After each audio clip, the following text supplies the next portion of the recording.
নমস্কার বন্ধুরা, আজকে আমি ডায়াবেটিস বা সুগার রোগীদের জন্য খুব ইম্পর্টেন্ট কয়েকটা ব্যায়াম দেখাবো। তো দেরি না করে চলুন দেখে নিই। প্রথমেই শুরু করব জানুশিরাসন দিয়ে। জানুশিরাসন করার জন্য প্রথমে দুই পা মিলে বসুন। এরপর বাম পা ভাঁজ করে ডান পায়ের উড়ুতে লাগান। তারপর দুই হাত মাথার ওপরে তুলুন এবং আস্তে আস্তে সামনে ঝুঁকে হাতটি পায়ে ঠেকান এবং কপাল হাঁটুতে ঠেকান। এইভাবে 20 থেকে 30 সেকেন্ড থাকার পর আবার অন্য পায়ে করুন।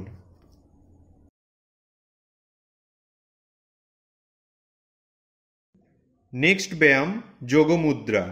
যোগমুদ্রা করার জন্য প্রথমেই পদ্মাসনে বসুন। এরপর দুই হাত তলপেটে রেখে আস্তে আস্তে সামনে ঝুঁকুন এবং কপাল মাটিতে ঠেকান। নিঃশ্বাস স্বাভাবিক রাখুন।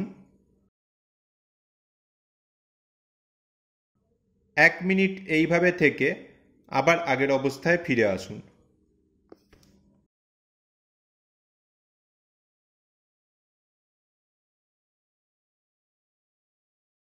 নেক্সট ব্যায়াম ত্রিকোণাসন।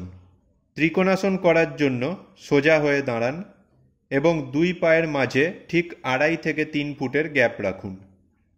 এরপর ডান হাত মাথার ওপরে তুলুন এবং বডি বাম দিকে বাঁকিয়ে বাম হাত বাম পায়ের গোড়ালির কাছে আনুন। এমনভাবে করুন যেন ডান হাত কানের সাথে লেগে থাকে এবং বাম হাতের ওপর পুরো দেহের ভর যেন না পড়ে। নিঃশ্বাস স্বাভাবিক রাখুন।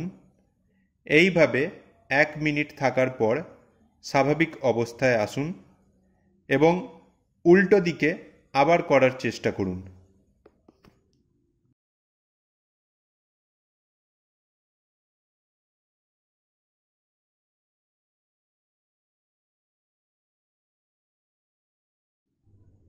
নেক্সট ব্যায়াম পবন মুক্তাসন।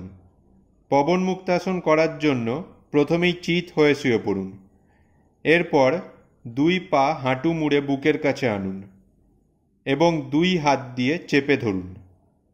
নিঃশ্বাস স্বাভাবিক রাখুন।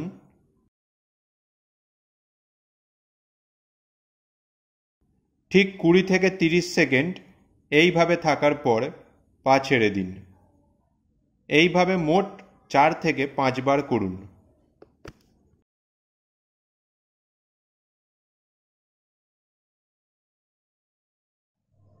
লাস্ট ব্যায়াম ভুজঙ্গাসন।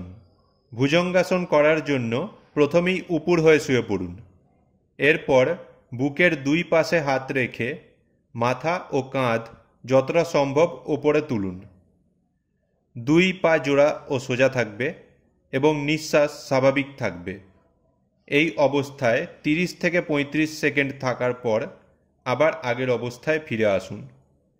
এইভাবে মোট 4 থেকে 5 বার রিপিট করুন।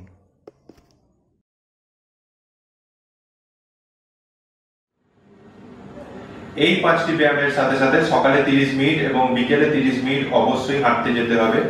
যদি কোনোদিন যোগ ব্যায়াম করতে ভুলেও যান তাও আপনাকে রোজ 1 ঘন্টা করে হাঁটতে যেতেই হবে। আর অবশ্যই মনে রাখবেন যে খালি পেটে এবং খালি পায়ে কখনোই হাঁটতে বেরোবেন না।